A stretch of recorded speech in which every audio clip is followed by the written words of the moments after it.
It came to a screeching halt. The motocross stuff. What's the story there? One, I was getting too old, unfortunately. Too old is like 30 years old in that kind of sport.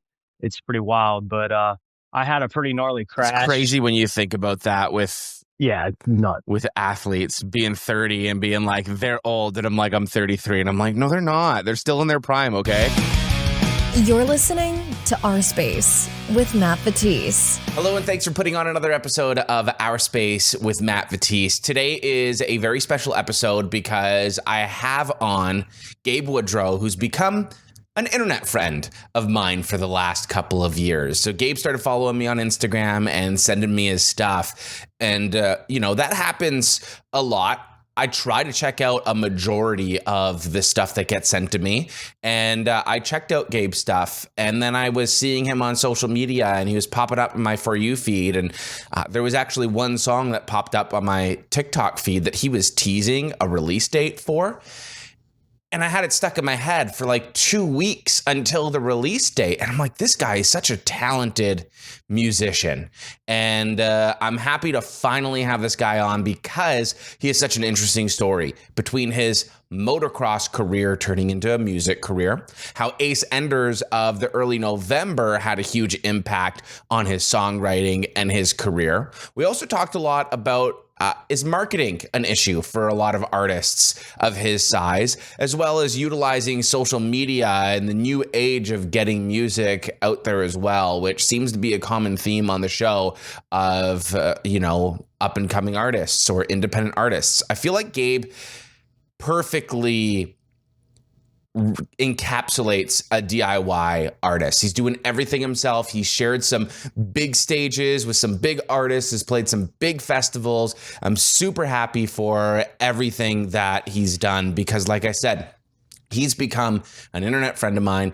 And he is incredibly talented. I don't say that about a lot of artists. So go and check out Gabe's music. And of course, I'm excited for you to listen to the chat. Before we get into the chat, one of the main things about the show and talking about growing, smaller artists into bigger artists and talking to some of your favorite artists, we also need to help grow the show as well. So remember to share this with a friend, share a past episode with a friend. Remember to rate and review the show and subscribe if you're watching this on YouTube. And now that you've done all of that, I'll give you a quick second.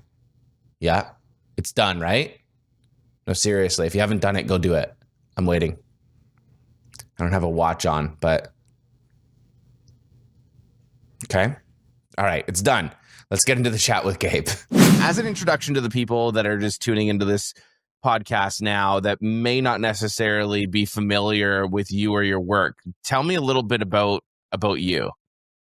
Okay. Well, I was a pro motocross racer for a really long time, and I wrote songs while traveling all the time. I dabbled in songwriting for other artists and for myself as well. And when that kind of came to a screeching halt, I wanted to put all the energy and things that I had into trying to do something to lift people up through music. And that's why I'm here, man. It came to a screeching halt. The motocross stuff. What's the story there? Yeah, I just, one, I was getting too old, unfortunately. Too old is like 30 years old in that kind of sport. It's pretty wild, but I had a pretty gnarly crash. It's crazy when you think about that with nuts. With athletes being 30 and being like, they're old, and I'm like, I'm 33, and I'm like, no, they're not. They're still in their prime, okay? I kind of was in my prime. Like I was trying to level things up with my training and things that I just didn't really do in the past. And I got to a point where I was doing well and starting to see some better progress. And then I got hurt really bad back in 2020. At the very end of 2020, I had a pretty gnarly crash and destroyed my wrists and shoulder, collarbone, the whole 9 yards. I had to have a bunch of surgeries on my hands to put me back together.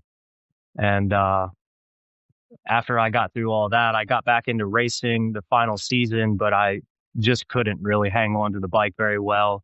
And I kind of wanted to go out, the way I wanted to go out. So I finished the season, didn't do very well, and just started to channel some things into my music. I was like, you know what? I'm grateful enough that I still can play guitar a little bit. So let's shift our focus here. What was that like? You trying to get back into motocross and feeling like you weren't at that same level? It was awful. Um, it really took a huge toll on my mental health trying to get back into that realm.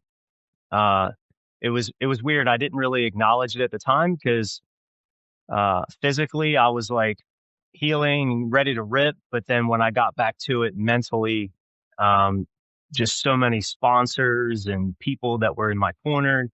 I felt super abandoned during the time where I was laid up. And when I finally got back on the bike, I was kind of like a whirlwind of emotions, grateful that I was able to get back, but also like, it was just a lot of mental turmoil that kind of surrounded me for quite a long time, unfortunately. And, again, why I chose to dive into my music a little harder was because of a lot of those things that I went through. I felt like I could channel those and use that emotion, my struggles with my mental health to try to pick some people up with the songs that I've been writing and things like that. You mentioned earlier that you wrote songs before the crash, like you wrote them while you were riding, and then after the crash you really leaned into that. So like I can imagine that was a huge turning point for your mental health and leaning into all of that. But how did that actually change the way that you were writing music and your approach to music? Because you were writing before the crash and now you're writing afterwards and putting all of that into there. So how did that change things? I would say that it made me, it forced me to try to get better at my craft for sure. All the years of writing songs was just strictly for fun and just something I did to kind of help guide me along in my journey of life, honestly. And I never really put a whole lot into it. I never really went out and played a lot of shows, here and there just for fun, like open mics and things. But I was always so tied up with training and traveling and racing that I never really had a lot of time to like sit down and digest a lot of the music that I was writing, making it better and the whole nine yards. So fast forward to now, like I'm a lot more particular about, what I'm actually putting on the paper, what I'm putting out onto the platforms and things like that. It's definitely helped me level up. And then obviously meeting a lot of people in the community, some bigger bands and such, just helped me kind of hone the craft a little more. And having some people say that, hey, do this, don't do that. It goes a long ways, man. Who have you met that's really helped you out that way? I'd say one of my biggest supporters for people was Ace Enders from the early November.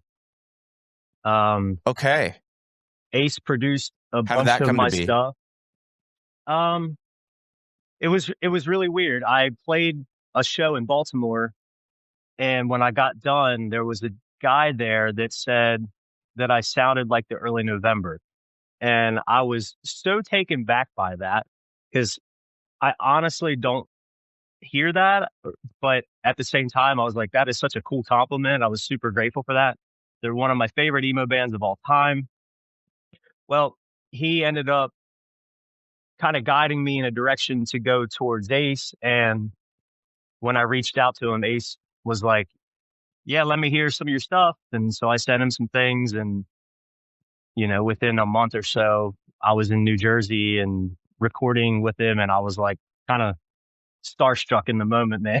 I was like, this is so cool. How did working with Ace change, I guess, your songwriting process, your outlook on songwriting, all of that? When I got into the studio with him, it was really cool to genuinely be around a pro that has done this for so long that, obviously I look at him as a role model.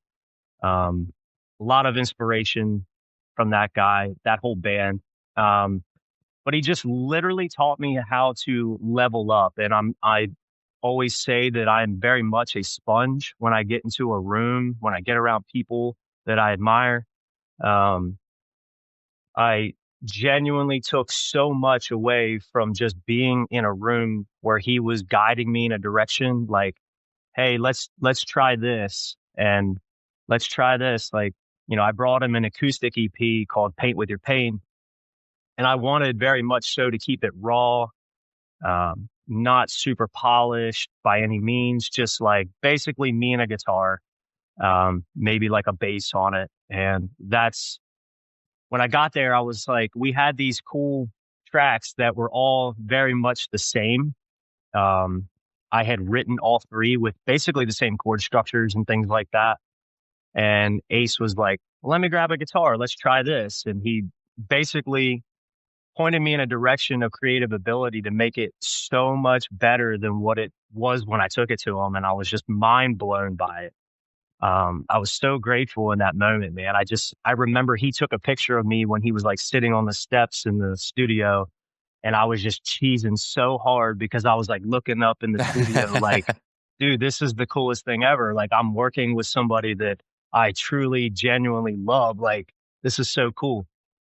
And yeah, he pointed me in such good directions. The criticism was always like positive to make me just level up. And I just really respected that. I really need that as an artist too, with whoever I work with. And everything is all out of love with that guy. So when he's like telling me, you can do this, you can do this, I genuinely feel like he means it. And it goes a long ways for a finished product and things like that. That's honestly an incredible story. Like, you've been working at this so hard, and I see how hard you're working at it on social media, promoting your music, writing these songs. And you're one of those guys that I feel like you're the epitome of the DIY scene. You're out there, you're doing it all yourself. You're putting out these songs, you're promoting yourself, you're doing everything. And I want to talk about your latest single, the annexation of Puerto Rico. It just popped up in my Spotify feed because obviously, I have listened to you on Spotify. New release. Here's Gabe. Let's listen to the song. What's the story behind the song? Oh, so I actually wrote that one last year. I went on a tour and we did a bunch of dates in California.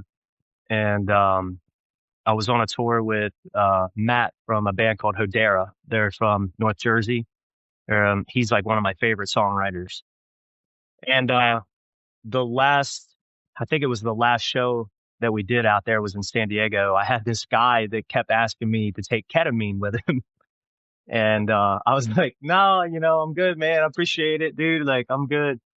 And I was just really like kind of homesick in that moment. I was like, gosh, get me out of here. I can't wait to get the hell home. Like, miss my dog. Like, and then I started pondering that and I was like, where's my dog? When's my epiphany? I just jotted that stuff down. And for some reason, I thought of the Little Giants. Like, I needed a huge escape. I needed this way to get away. And I'm a very, very anxious person as it is. As much as I love being a performer and entertainer of that nature, I'm very secluded in my corner, circle small kind of person. So like, I kind of just used a lot of that energy to encapsulate it into that song. And I took another lyric from a song that I had previously written, which is the opening line in that track. I drove past your old house in our hometown. And I just kind of meshed them and tried to weave everything together to make it a little more catchy and things like that, where people would want to gravitate towards it. The bridgy type stuff was kind of inspired by the band Driveways. Okay. The Sky Seems Closer Now. I can hear it. Is actually one of their lyrics in one of their songs. And I just, I always like to kind of musical quote things like that and weave it in and out of what I like to do. It's become something that I've been known for, I guess. And I was like, well, let's make it like a little chuggy thing, like more of like a breakdown-y type pop punk feel. And once we got it in the studio, I was like, oh, this is so much fun, man. I was like, people are going to dig this. I love that. It's a great song, and it's super relatable on that end. So you kind of mentioned, being on the road and feeling that, I guess, homesick feeling, and wanted to, and you were recently on the road. You did a run in Florida. How was that? The Florida shows were great. I was I I was all over the place. I had shows lined up to basically take me down and back on the coast, and things had fallen through like last second for me. It was a big, big challenge. So I played in Rochester, New York. I think it was like the week before, and I had some stuff to kind of guide me down that way, and they fell through. So I ended up Oh getting no. a last second show in Florida, like a second one. And thank goodness for that, because it made everything worthwhile. And so I basically had like a couple days where I went back to my day job and then took back off, drove straight to Orlando, played in Orlando with some homies. And the very next night in Melbourne, Florida, which was like another hour and a half southeast, I guess it was, towards the coast. But the shows were really good. Like I put a song out, I put that song out, The Annexation, on that Wednesday, and I played in Orlando that night. And honestly, it was the coolest thing ever. I had this girl come out to support at the show, and she was like front and center, sang every single word of a song that literally was out for like, what, 8 hours, 9 hours, 10 hours, whatever it was. That's amazing. Made my entire trip. I thanked her endlessly for that. I thought it was one of the coolest freaking experiences ever. It was awesome. They were good turnouts too. Did you talk to her? Like, how did she find out about you? How did she know the song already so quickly? Like, clearly she was a fan. Did you have that conversation with her afterwards? Yeah, absolutely. We had spoken, and she bought some merch off of me too, which was really cool. She had found me on TikTok when I was promoting the single No Rain, No Flowers. And she really liked that song a lot and started following me and all those things. And I put like one little teaser video up, I think, right before I dropped The Annexation. And she was like really excited for it. And if I had to guess, she probably stayed up till midnight to stream it. She had that one song on repeat. She's like, I got to learn all of the lyrics to this song before the show in 8 hours. Oh, she had it down pat, man. I remember singing it and looking up, and it's just coming right back to me. And I'm like, this is one of the most wholesome moments ever. Like, I feel like I just made it in music. I succeeded. As an independent artist and releasing a song that quickly and having that turnaround time, like that has to be the best feeling. Yeah, man, it's so euphoric. Like, and I know a lot of bands, a lot of artists can speak volumes to this. Like, the imposter syndrome of musicians is so real.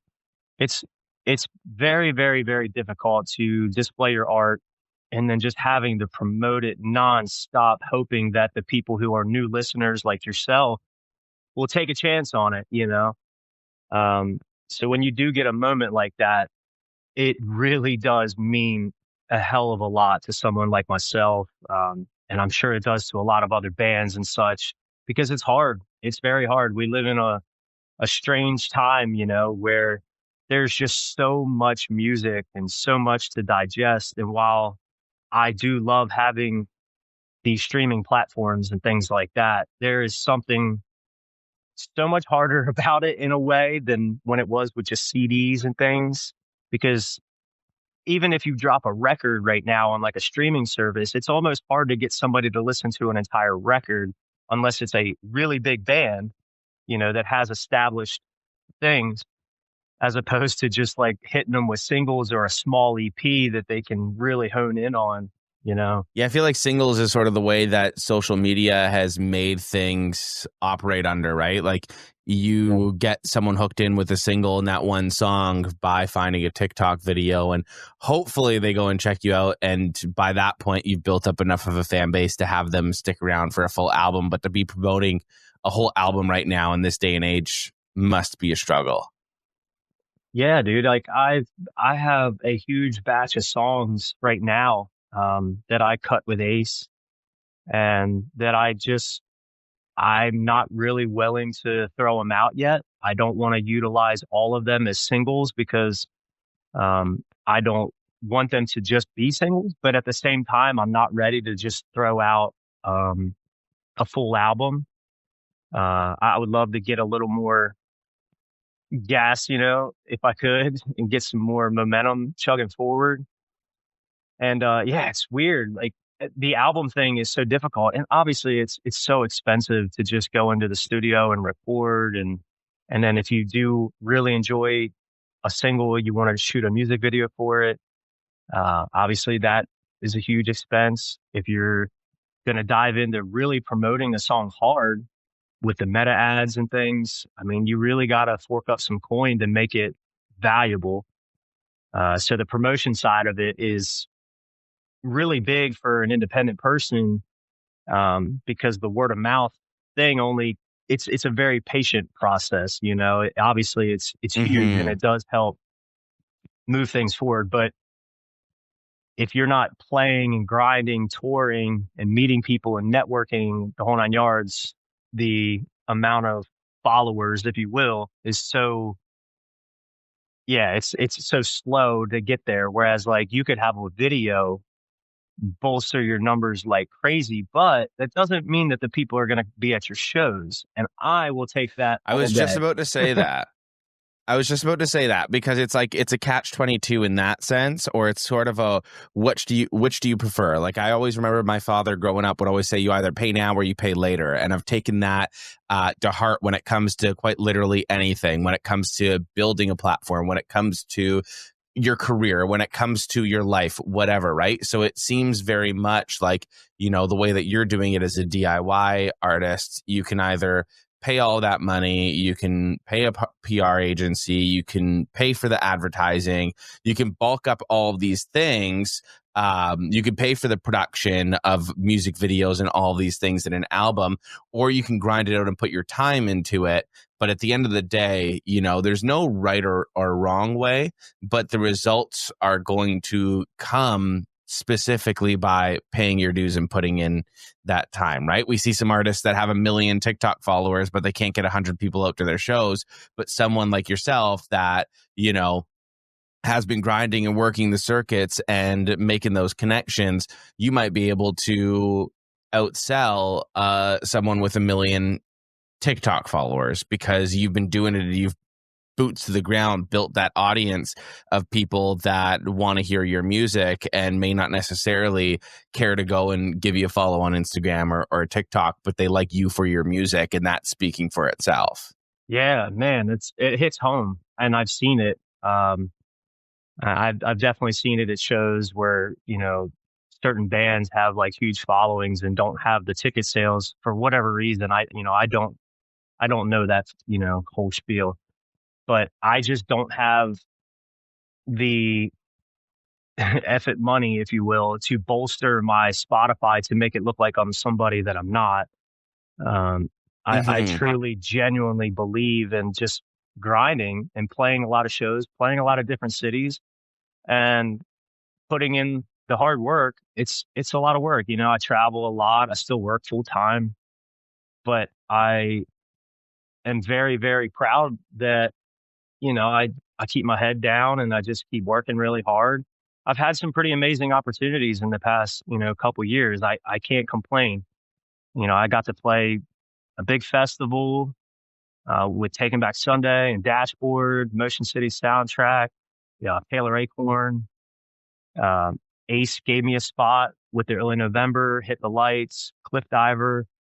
So, I mean, there's been some pretty amazing opportunities that have come just by working really, really hard. So a lot of times I just got to tell myself to be a little more patient, just keep learning, keep growing, keep going kind of thing. Yeah, absolutely. I think a big thing is too with yours is you are almost doing it the hard way by being the, if you were going to pick it easy or a hard way, like you are doing the hard way, but at the same time, there's nothing wrong with that because you're building a solid foundation. Because the thing is like, if you take away these platforms that people are getting famous on right now, a lot of them don't have anything else, right? Without constantly being reminded like, oh, go and put on this person's music or whatever.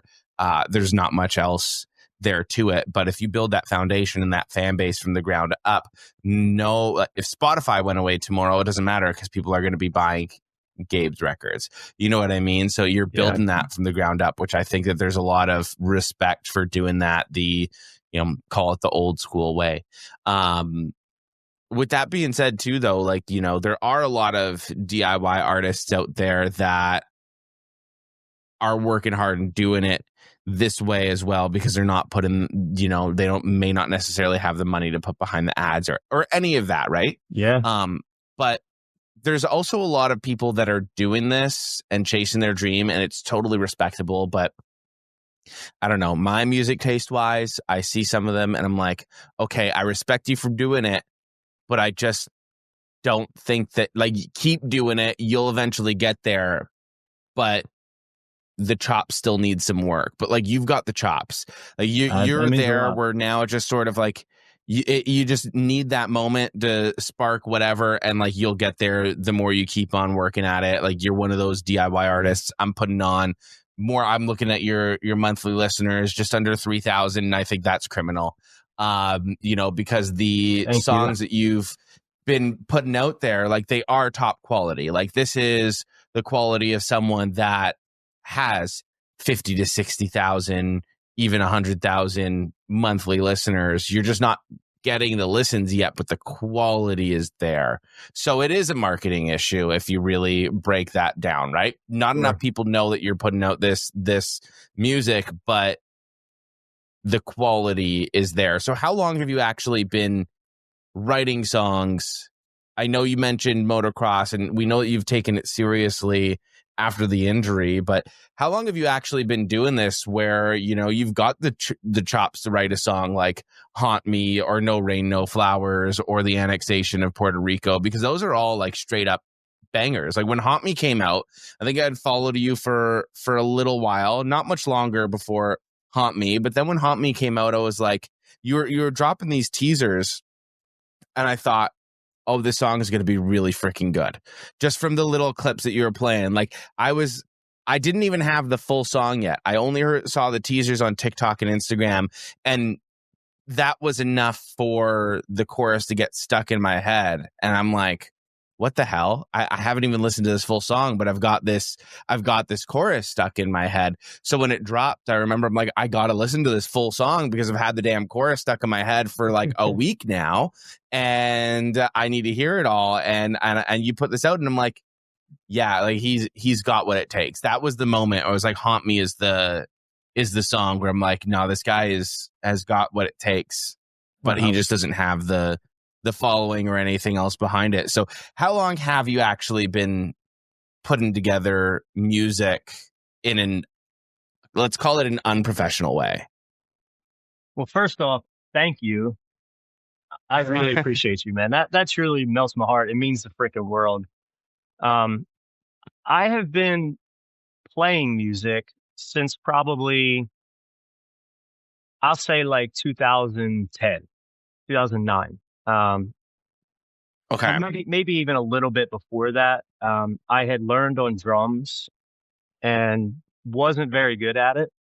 But it's funny because when I translated into guitar, I always approach a guitar like drums, and I have no idea why, but it's just the style in which I play.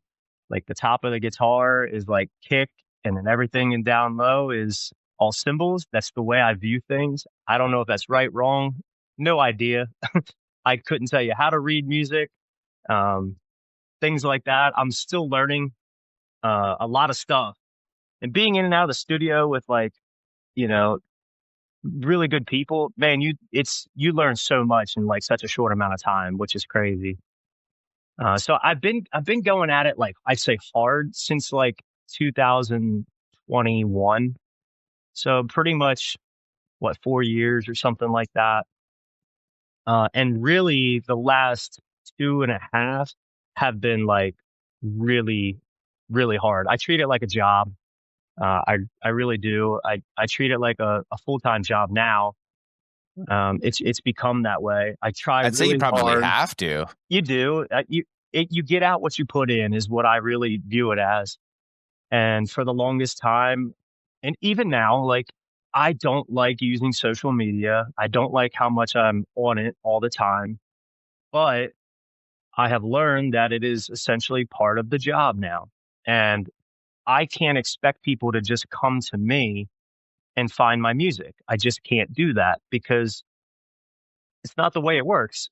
There's only so many people that are actively looking for new artists, new music, and I have to respect that, respect those people. So I have to make content visually attractive, audibly attractive, whatever, to find those people. And the past, I'll say year and a half, I've really tried to work hard on getting better at that and just trying to take notes of what people do. And obviously everything's always changing like crazy within the social platforms. I'll have a video get thousands and thousands of views and the next one get 200. And I'm like, this is crazy. I don't understand.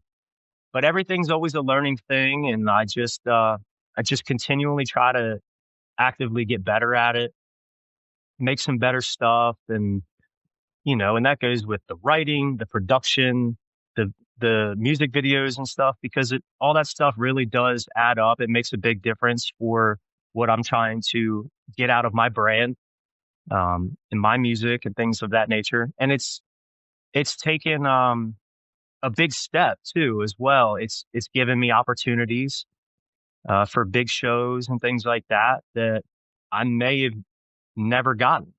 I remember when I took Haunt Me to Ace, that was like one of the first times in my music career, if you will, that I felt like I did something that I should be proud of. Now, there was probably a lot of other moments, but honestly, I'm terrible at it.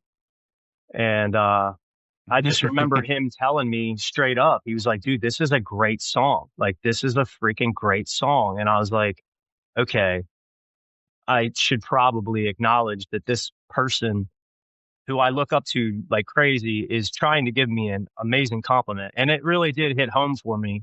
I'm really proud of that song.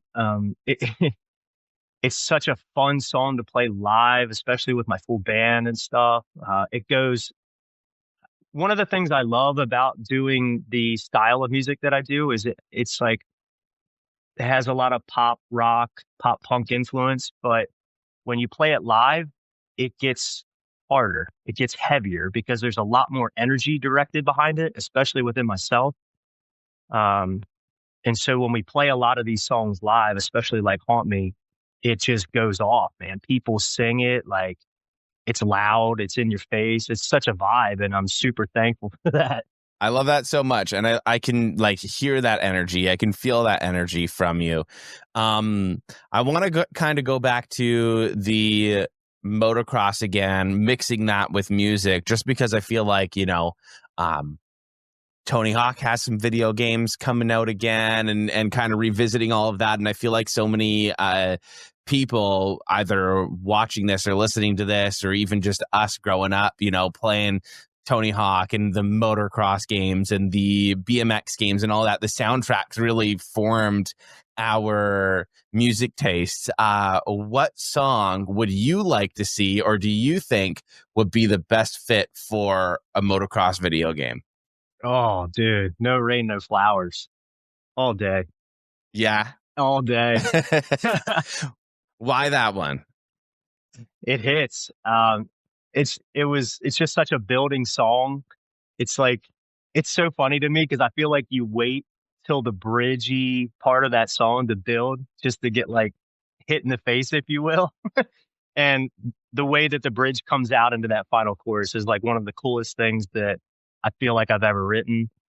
And I wrote that bridge in the studio, like on the spot, to like get that song like done. So yeah, man, I love playing that one live. It's a blast.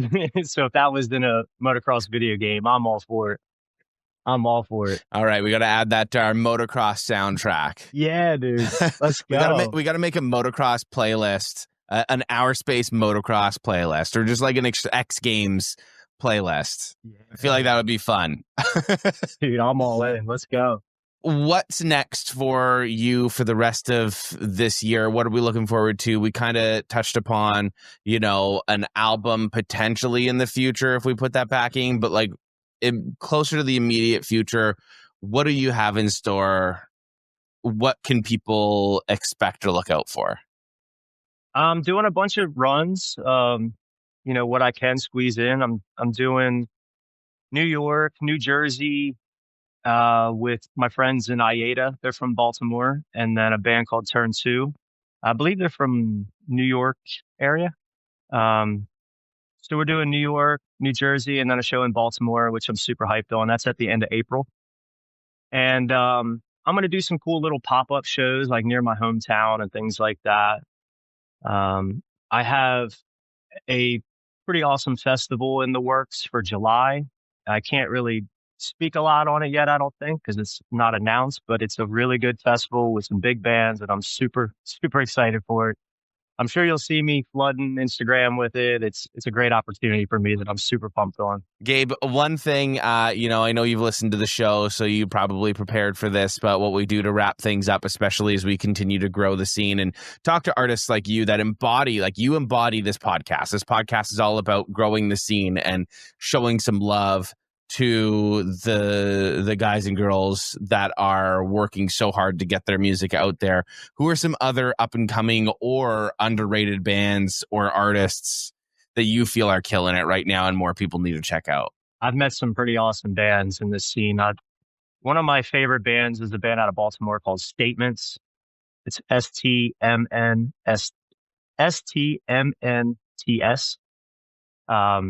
Those guys are freaking awesome. We played a lot of cool shows together. My friends up in Connecticut, Sunday Morning, amazing. Goalkeeper out of Philly. There's a lot, man, but those guys are like some of my favorites that I go listen to all of the time. I genuinely love those bands. They kick ass, man. I love that. Is there anything that we didn't talk about that you wanted to shout out before we wrap things up? I want to shout out Eric Taft of the Great Heights Band. They're from Baltimore as well. They're also one of my favorite bands out of scene. Eric is on No Rain, No Flowers, but he produced that song as well as the new one, The Annexation. And like low key, he is a wizard at production. I just want to encourage people to go work with that guy, man, because he's freaking incredible at what he does. And he made those last two songs really pop. And I'm super thankful for him for that. I love that. Well, Gabe, thank you so much for coming on the show today, man. I really appreciated it. And if you are watching this on YouTube, listening on Spotify or Apple Music, remember to go and give Gabe's music a listen. You can find him Spotify, Apple Music, wherever you're streaming music. Just search Gabe Woodrow. We'll have some links in the description. Follow him on Instagram and TikTok as well to keep in touch with what he's doing. Trust me, sometimes he drops little snippets of songs that he's about to release that are really catchy, that have you pre-saving it. He's really good at that. So go and do that. And also, if you enjoyed our chat today, if you enjoy discovering new music within the emo, pop punk, metalcore scene, remember to give the show a follow, leave it a 5-star review. And if you're watching this on YouTube, subscribe and hit that little bell for notifications as to when we have a new episode. Thank you so much again for coming on the show today, Gabe. Thank you for listening to Our Space with Matt Batiste. If you enjoyed yourself, please support the show by subscribing and leaving a review.